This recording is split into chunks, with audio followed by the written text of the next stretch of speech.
everyone, and thank you for joining me, possibly for the second time if you saw the previous session earlier today. My name is Maggie Slowik, and I'm a research manager on the IDC Manufacturing Insights team. And what can you expect from my presentation today, you might ask? Well, my team is looking at the needs and pain points of manufacturing companies in Europe. And what I will do is provide you with an overview of our research and highlight the macro initiatives that companies are undertaking and how they are coping with this transforming environment leading to what we at IDC call the next normal. So, to set the scene, the first question that we need to answer is, why is technology so critical today? And it's very important to state this point because technology is really essential. And without a proper and solid technology foundation, companies simply won't be able to cope successfully in the business environment that we are facing now and in the future. And why exactly is that, you might ask? Well, first of all, because we have seen the biggest transformation in history, and we saw two types of things happening. From the one end, we had a complete supply shock, and in that sense, people and factories and companies stopped working for health and safety precautions, but also their customers stopped buying. So you had this combined supply and demand shock happening. And at the same time, people were prevented to go to the office and to the factory and to warehouses even. And that created an enormous pressure on companies to deliver. And we see thousands of examples of companies deploying all sorts of methods, tools, and technologies to be able to survive during this very difficult period. And when we speak to some of these manufacturers, well, they tell us that they are really still struggling with some of these measures. Socially distanced manufacturing is not as easy as it may look on the slide. And now, as you know, we are seeing a resurgence of cases. In fact, we're seeing that this is becoming the new normal, the next normal. It's something that we have to live with, this ability to switch on and off factories, to change our suppliers, and really to bear with this complexity of this business environment. And companies are realizing that technology is bringing value. And why exactly is that so? Well, we are seeing consistently over time that companies with a digital infrastructure perform better than those companies who do not invest in digital. And let me explain this a bit more in detail. What you see here is our global performance index analysis, which tracks growth metrics from 800 plus publicly traded companies in manufacturing and retail. And the index shows that those companies that invest in digital infrastructures, they outperform those companies that haven't made such investments. And you see the impact on both revenue as well as profit. In other words, companies that have more digital technologies in place and can use them to transform their processes are, as a result, outperforming their competitors who are not as advanced. And in fact, the best performing companies, those are the ones who are armed with a digital native culture and tools and processes, and they are really speeding away from the rest by improving the operational efficiency, their cost, their agility, their time to market, their customer acquisition rates. I mean, you name it, and you see a polarization effect happening, a digital divide that we call, as we call it at IDC, and we think that this gap, this digital divide, is going to get even bigger over time. And as companies are realizing that, that they are really creating an enormous amount of pressure on both technology as well as the IT departments to perform and deliver. And you see this question which we asked of companies, well, we asked which function is gaining relevance at executive level. And technology and the IT function are way above any other function. So there is a lot of eye on IT and how IT delivers at the moment. And consequently, there are also a lot of opportunities that companies may want to exploit as a result. First of all, companies said when we spoke to them back in May and June, you know what, we want to improve our business model and eventually disrupt the competition. because a lot of companies have been realizing how badly they were suffering and still are suffering. So there is a double-digit economic downturn because also the competitors are suffering. And a lot of companies have this sort of attitude, and they say, well, I want to gain some market share. I want to win over my competition, and we are willing to take the risk. And at the same time, they want to use technology to do that, either to fill the gaps that they still have or to transform their business model and way of working and creating sustainable competitive advantage. So, long story short, if you are a company and you are really not thinking about this at the moment, then it could be a wake up call for you, because it could be a dangerous situation, problem you could be facing, especially as your competitors are thinking exactly the same thing as you are, and they might be even more bullish and risk taking than you are. And the good news is that we're also seeing a big proportion, 70% of European companies wanting to transform their roadmap to cope with this transformation. But there are also some issues with that. One is that, for example, it's much easier said than done, and there are pressures and challenges. And we need to see how companies are coping with all of these. So, to explain that, I will show you the results of a recurring question that we asked over time, every 2 weeks to be exact, since the summer. And we see the evolution of the responses. And what you see here are the sort of the change of how the attitude of companies is changing over time. So the question we asked was, how would you break out or prioritize your technology expenditures for 2020? And we provided a range of options to our respondents. And you can see here that those initiatives that are aimed at responding to the crisis and reducing operating costs, they have always been on top. They never went down in priority. So it looks as if companies never came out of this sort of crisis mode. That was always switched on, this crisis mode. And on the other hand, there's another series of initiatives mostly aimed at adapting the processes to think and plan about the long-term future of the company, so transforming operations and addressing the areas that suffered. And these are the areas that have been mildly important.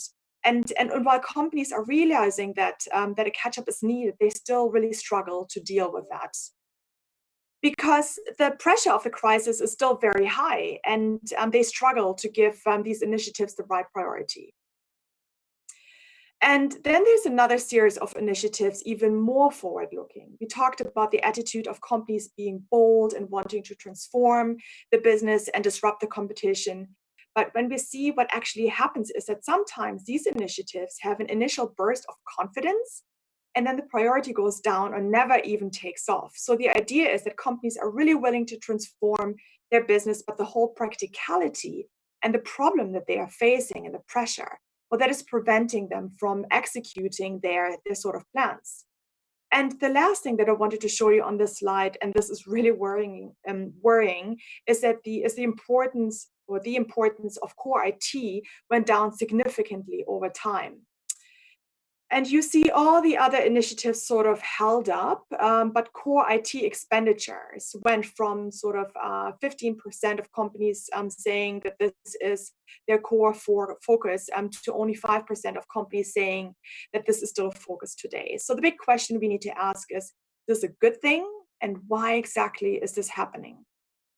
And really, what we need to understand here is, what are the initiatives companies are putting together and what drives success for these initiatives? And I understand that this is a very complex topic and we can talk about it for hours, if not days, but I'm providing you with just a very high level overview of what is going on in the industry. And we look at what companies are prioritizing. You see that it's business operations, resiliency programs. They're really essential because you need to buffer the disruption that you have had, and you need your operations to stay in tune. And we have another series of research where we show that companies with superior operational performance are constantly and significantly doing better, and are also able to better react to the disruption caused by the crisis. So operational resiliency is really at the center of these initiatives. Then you also see, to no big surprise, data programs at the top, because data helps you to gain better visibility on your processes. And really, you can only manage what you know. So data is really important. So if you sum up these initiatives, we see three main areas or key strategic priorities that are crystallized. So you first have operational resilience, agility, and efficiency. Then you have customer experience, being able to secure a more meaningful relationship with your customers in a time when nobody really trusts anybody, especially if you're a supplier, you need to have trust. You need to have a customer who can trust you to deliver on time. And at the same time, or the last sort of strategic priority is about partnering with companies even outside your industry and creating more resilient, meaningful, and long-term relationships in the ecosystem. And that is very important to augment your relevance and your ability to transform.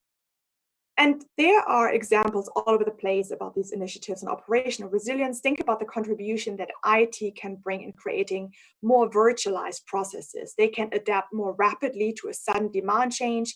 Think of a company having to ramp up suddenly production of a product in high demand. And they have the technology to take the decision, if they have this technology to take the decision and to assess the viability of the decision, and then they can really execute that in a reasonable time frame. So you see examples of companies deploying technologies such as the digital twin, autonomous intelligent vehicles, remote assistance, to name but a few. And here are examples of initiatives on customer experience. And essentially, really what you're seeing here is that it boils down to one thing, making sure that you are the go-to company for your customers. And this is really the most important element. We're also seeing more and more companies creating digital channels by bypassing their physical distribution to make sure that the customer can actually directly talk to them, and they are not really necessarily bound to the distributor, who can, by the way, fail at a time like this, right? And the last series of initiatives is about creating value as part of an ecosystem. And with that approach, it's important to realize that you have the technology to do it. And we see all sorts of initiatives aimed at bringing together companies, enabling them to work better with their partners and suppliers. Sometimes there are even technology companies driving this effort, or industry associations. We're also seeing partnerships around end users, so a more bottom-up approach, if you will. The point is, we're seeing an enormous level of collaboration going on in the industry, and that is something that companies will have to look at in order to be successful in the future. And with that being said, as far as technology investments are concerned, we see two main elements. Well, first of all, a practical approach to technology is definitely needed. Because when we ask companies, what is your technology investment style? We see that a vast majority of companies, they want to invest in technology that deliver quick results for their leaders, right? So that speed to deliver business results is key. And so in another survey, we asked about the implementation speed, which is very key, and shorter return on investment. And these have become key selection criteria for companies who want to deliver value at speed. They don't necessarily have the time, these companies, to invest in the right resources to do the core IT or the sort of long-term extensive projects. They want something that works now, and they want to get the best value for the money that they spend. But there's also another panel of companies, you see it on this graph, that you see they say that they are willing to invest bullishly. They are willing to take risks because they see the contribution of technology is so high that they're willing to bear a lot of risks than more than before. So that's also interesting to see that how companies are excited about the idea of really experimenting, trialing with a new technology. And by the way, you see no company who is willing to stay with the current technology or not willing to invest in technology. So there is a big disruption and a big transformation in technology stacks driven by short-term return on investment, and quick but sustainable business results happening. So let's just recap and wrap up with some recommendations before I let you go. There is clearly not a linear journey inside, so you need to balance three types of initiatives. Initiatives aimed at responding to the pandemic, initiatives aimed at dealing with the economic situation, with the downturn market, and initiatives that allow you to create long-lasting behavior that will enable you to become a better business and potentially make you more prepared to survive in the future, which is dealing with accelerated disruption.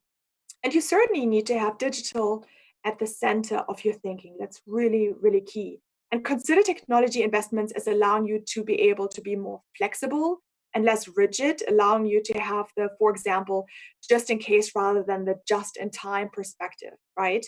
And finally, rethink the ecosystem. You're not alone in this journey. We often say this to manufacturers. This is not about sort of innovating or delivering value on your own. There are partners, there are solution providers and IT vendors and other companies exactly in the same situation as you. So do have these open conversations and don't think that this is something that you in the future can deliver on your own, because the future to success looks a lot different. And with that, I would like to wrap up my presentation. I thank you very much for your time and wish you a good rest of the day. Thank you.